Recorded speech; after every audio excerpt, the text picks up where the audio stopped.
The United States urges the government of Sri Lanka to work constructively with the Provincial Councils to uphold the commitment to the devolution of powers.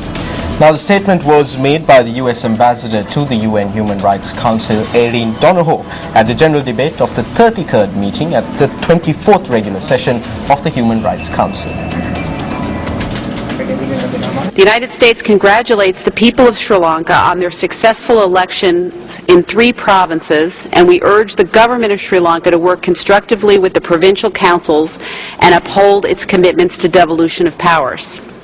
We echo the High Commissioner's concerns, in particular regarding restrictions on freedom of expression, attacks on human rights defenders and journalists, and interference with the judiciary.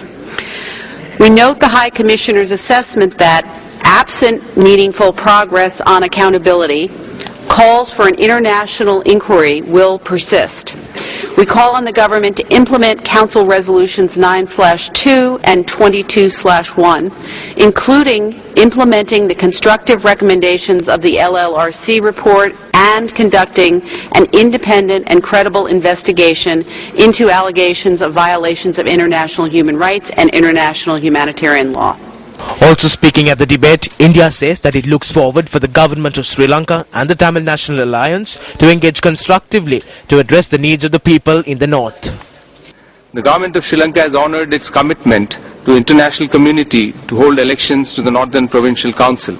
Similarly, we look forward to the implementation by the government of Sri Lanka of other important commitments made to the international community, including the full implementation of the 13th Amendment and going beyond it. We would encourage the government of Sri Lanka and the Tamil National Alliance to engage constructively in the spirit of partnership and mutual accommodation so that the needs of the people of the Northern Province are addressed with a sense of urgency and purpose. Such a cooperative approach will pave the way for a broad-based, inclusive and meaningful reconciliation and political settlement.